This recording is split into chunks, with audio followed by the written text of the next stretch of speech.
Hello friends, welcome to लेवोसर chemistry. आज मैं आप लोगों को डायजोनियम साल्ट के बारे में बताने वाला हूँ कि इसका कन्वर्जन जो होता है डायजोनियम साल्ट को, उसके बारे में समझने वाले हैं। इस छोटा डायग्राम के द्वारा हम लोग यहाँ पे समझने वाले हैं कि डायजोनियम साल्ट का जो प्रिपरेशन होता है और इसके द्वारा हम लोग क्या क्या बना सकते हैं, उसके द्वारा उसके बारे में हम लोग समझने वाले हैं। और एग्जाम की दृष्टि से बहुत ही इंपॉर्टेंट हो जाता है यदि आप लोग 12th क्लास के स्टूडेंट होंगे, क्योंकि इस छोटा नोट्स के द्वारा हम लोग यहाँ से बहुत सारे चीज को कवर कर लेंगे और एग्जामिनेशन की दृष्टि से बहुत सारा चीज हम लोग समझ भी सके और एग्जामिनेशन में हम लोग अच्छा कुछ कर भी सकते हैं इसके द्वारा, छोटा नोट्स डायग्राम के द्वारा। इसको आप लोग समझिए और इसका क्या क्या प्रोसेस हमको समझाने वाला हूँ। ठीक है, इसके पहले मैंने आप लोगों को फिनोल के बारे में डिटेल फ्लो समझाया था। फिनोल का भी यही प्रोसेस है।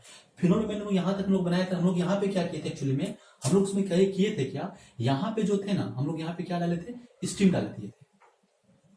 स्टीम अगर डाल देंगे तो क्या बन जाएगा, फिनोल ग्रुप बन जाने वाला। ठीक है, ये हम लोग यहाँ तक समझे थे, OH ग्रुप बन जाएगा। ठीक है, और ये OH ग्रुप में अगर हम लोग यहाँ पे डाल दिए क्या, जिंक डस्ट।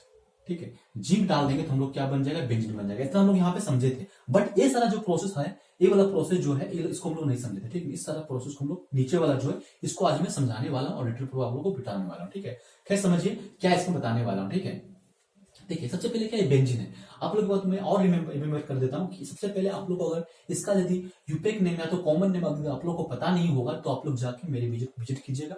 वहां पर मैंने डिटेल प्रूफ समझा रखा है कि इस सारा का कॉमन नेम क्या होता है। इसलिए मैं आप लोग से बार बार हम्बल रिक्वेस्ट करता हूँ कि जाके आप लोग जरूर विजिट कीजिए और वहां पे समझिए। मैं डिटेल प्रूफ और बेसिक तरह से समझाने की कोशिश किया हूँ कि यूपेक नेम कैसे आया, कॉमन नेम कैसे आया, सारा डिटेल प्रूफ मैंने समझाने की कोशिश किया हूँ। आई होप आप लोग को जरूर देखेंगे। यदि नहीं देखे होंगे तो प्लीज जाके देखिए, क्योंकि आप लोग को इसमें बेनिफिट बहुत ही ज्यादा होने वाला है। और यदि आप लोग 12th क्लास के एस्पायरेंट्स हो तो उसको जरूर देख के जाइएगा। ठीक है ना, तो समझते हैं। यहाँ से हम लोग देखिए सबसे पहले क्या है, बेंजीन है। ठीक, ये बेंजीन है। अब बेंजीन में अगर हम लोग कौन H2SO4 HNO3 को मिलाऊंगा, ठीक है ना, अगर कौन H2SO4 HNO3 को अगर मिलाऊंगा तो क्या बनेगा, नाइट्रोबेंजीन बन जाएगा। एक बात और, अगर यदि आप लोग को यदि आप लोग को नाम समझ में नहीं आ रहा होगा तो नाम नीचे में लिख लीजिएगा, मैं बताते जा रहा हूं मेरे। ठीक है, यहाँ पे मैं आप लोग लिख लीजिएगा। ठीक, ये क्या, नाइट्रोबेंजीन। और अगर नाइट्रोबेंजीन में हम लोग SNHCl को मिला दूंगा तो क्या बन जाने वाला है, एनिलीन बनने वाला है। इसको एनिलीन बोल सकते हैं, इसको हम लोग बोल सकते हैं amine nitrobenzene, sorry amine benzene भी बोल सकते हैं। लेकिन ज्यादा फेमस जो इसका नाम है नाइट्रोबेंजीन नाम, सॉरी एमिन नाम, एनिलीन इसका ज्यादा मतलब फेमस नाम है। ठीक है ना, इतना समझ में आ गया। अब हम लोग इसमें यदि एनिलीन में अगर हम लोग सोडियम नाइट्रेट प्लस HCl को मिलाता हूँ, ठीक है, NaNO2 प्लस HCl को अगर मिलाता हूँ, इसको बोलते हैं आइस कोल्ड। मैंने NaNO2 प्लस HCl में आइस कोल्ड में अगर मिलाऊंगा तो ये बनने वाला है डायजोनियम साल्ट। इसी को हम लोग बोलेंगे डायजोनियम क्लोराइड। और इस प्रोसेस को हम लोग क्या बोलेंगे, इस प्रोसेस को हम लोग बोलेंगे डायजोटाइजेशन। क्या बोलेंगे, डायजोटाइजेशन। ठीक है, नहीं हो गया तो ये सारा प्रोसेस जो खेल होने वाला आज हम लोग इसके बारे में समझने वाले हैं। ठीक है ना, इतना तुम लोग समझ चुके थे, यहाँ से यहाँ प्रोसेस तुम लोग समझे थे इसके पहले वाला मतलब वीडियो में। ठीक, देखिए अगर हम लोग CuHCl या HCl को अगर मिलाऊंगा तो हम लोग क्या बन जाएगा, क्लोरोबेंजीन बनने वाला है। मैंने CuCl और HCl को अगर मैं हम लोग यहाँ पे मिला दूंगा दोनों में से कोई एक, तो यहाँ पे क्लोरोबेंजीन बनने वाला है। इसी रिएक्शन को हम लोग क्या बोलते हैं, सैंडमर्स रिएक्शन बोलते हैं। क्या बोलते हैं, सैंडमर्स रिएक्शन। ठीक है ना, दोनों रिएक्शन एक ही है। अगर हम लोग इसमें CuBr और HBr को मिला दूंगा तो क्या बनेगा, ब्रोमोबेंजीन। और इस रिएक्शन को भी लोग क्या बोलते हैं, सैंडमर्स रिएक्शन बोलते हैं। ठीक है ना, इस पर ऑलरेडी मैं वीडियो तो बनाया तो नहीं, लेकिन ऑलरेडी बार बार आ रहा है। मैं इस पर एक वीडियो बना दूंगा कि सारा रिएक्शन जो 12th क्लास में इंपॉर्टेंट है, सैंडमर्स रिएक्शन क्या होता है, केनी-मारेज रिएक्शन क्या होता है, फ्राइडल-क्राफ्ट रिएक्शन क्या होता है, फिर उसके बाद ये क्या बोलते हैं, मतलब बहुत सारे केनी-मारेज रिएक्शन होता है, बहुत सारा रिएक्शन। उसको डिटेल में समझा दूंगा कि कम से कम कितना 18-20 रिएक्शन होगा। मतलब रिएक्शन नेमिंग जो होता है एग्जामिनेशन डायरेक्ट पूछा जाता है कि केनी-मारेज रिएक्शन क्या है, इसका मैकेनिज्म क्या है, इसके प्रोसेस के द्वारा क्या क्या मतलब प्रोडक्ट और रिएक्टेंट बनता है। इसके बाद डिटेल हम लोग समझाऊंगा और पढ़ाऊंगा आप लोग। ठीक है, फिर यहाँ पे समझिए। ठीक, इसमें मैंने यहाँ पे मिला बन जाएगा। अब हम लोग Ki अगर मिला दूंगा, Ki तो क्या बनेगा, आयोडोबेंजीन बनने वाला है। क्या बनने वाला है, देखिए एक बात और समझ लीजिए, एक बेंजीन डायजोनियम साल्ट जो एक्चुअली में है ना, यहाँ पर हम लोग जो सब कुछ बना रहे हैं वो क्या बना रहे हैं एक्चुअली में, वो सब हेलोजन कंपाउंड बना रहे हैं। मैंने हेलोजन कंपाउंड बेंजीन रिलेटेड, ठीक है, उस चीज को हम लोग बना रहे हैं यहाँ पे। ठीक, अब हम लोग इसमें यहाँ पे HbF4 अगर मिलाऊंगा, ठीक है, HbF4 तो यहाँ पे बन जाएगा फ्लोरोबेंजीन। एक और याद रखिएगा, ये डेल्टा जो होता है, डेल्टा इसको बोलते हैं त्रिभुज के आकार जो होता है, ये यहाँ पे इंडिकेट क्या करता है, यहाँ पे हिट का इंडिकेट करता है। माने हम लोग यहाँ पे इसको हिट कर रहे हैं, बट यही सारे अगर माइक में चला तो हम लोग वहां पे क्षेत्रफल को इंडिकेट करता है। ठीक है, तो यहाँ पे क्या इंडिकेट कर रहा है, यहाँ पे हम लोग क्या बोल रहे हैं, HbF4 तो मिलाएंगे, उसके बाद उसको हिट करेंगे तो बनेगा फ्लोरोबेंजीन बनेगा। ठीक, अब इसमें लोग क्या करेंगे, HbF4 के साथ अगर NaNO2 मिला दूंगा तो क्या बनेगा, नाइट्रोबेंजीन बनने वाला है। यहाँ नाइट्रोबेंजीन है, बट यहाँ पे हम लोग क्या करें, डायजोनियम साल्ट के द्वारा हम नाइट्रोबेंजीन बना रहे हैं, बट यहाँ पे हम लोग क्या करेंगे, बेंजीन से हम लोग बना रहे हैं नाइट्रोबेंजीन। आई आप लोगों को समझ में आ रहा है। और ये जो हम लोग पहले पढ़ चुके थे कि अगर एस्टीम H2O वाला मिलाएंगे तो फिनोल बन जाएगा, और इसमें अगर जिंक डाल देंगे जिंक डस्ट हम लोग बेंजीन बन जाएगा। आई होप आप लोगों को समझ में आ गया होगा, थोड़ा बहुत डिटेल पूर्वक कुछ ना कुछ जरूर समझ में आया होगा, ठीक है ना।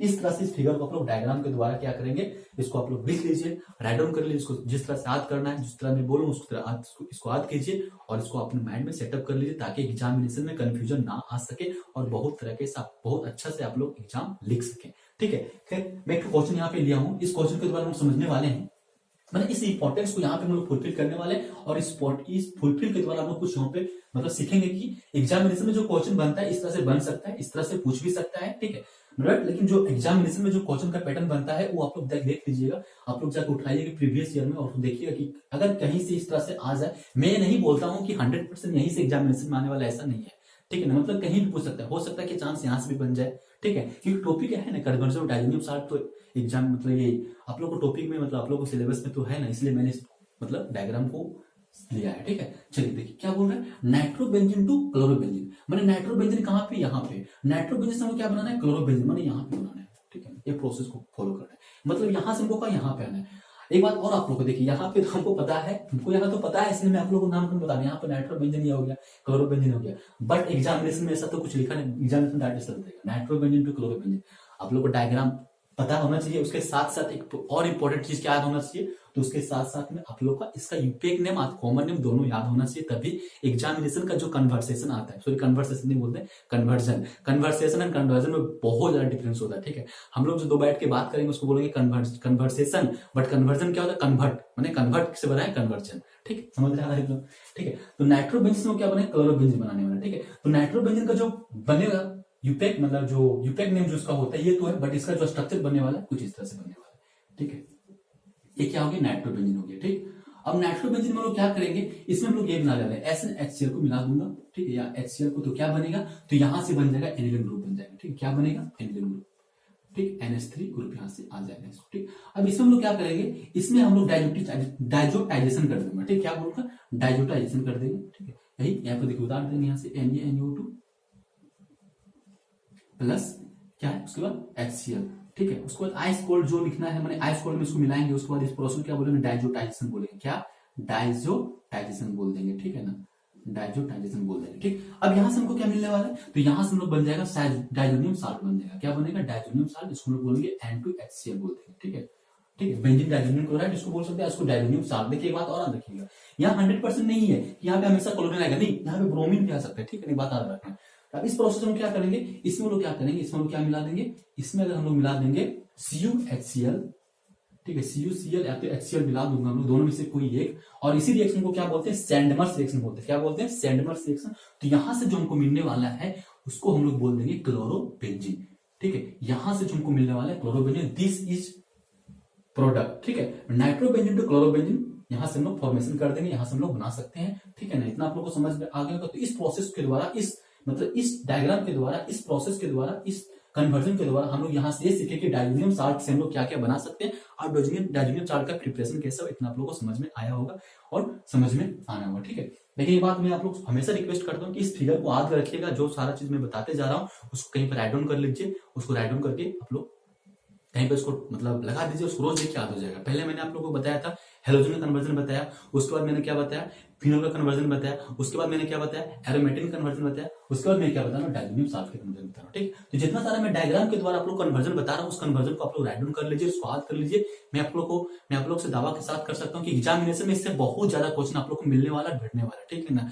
इस सारा जो चीजों मैं आप लोगों को बता रहा हूँ इसको आप लोग राइट डाउन करते रहेंगे और समझ रहे होंगे, तो उसके साथ एक काम और कीजिएगा, जो प्रीवियस ईयर का क्वेश्चन जो आता है कन्वर्जन रिलेटेड, उसको भी आप लोग थोड़ा बना के देखिए, प्रैक्टिस करके देखिए, वहां से बनने वाला है, ठीक है। तो आज की वीडियो में खत्म करता हूँ, वीडियो कैसे लगा कमेंट बॉक्स में करके बताइए।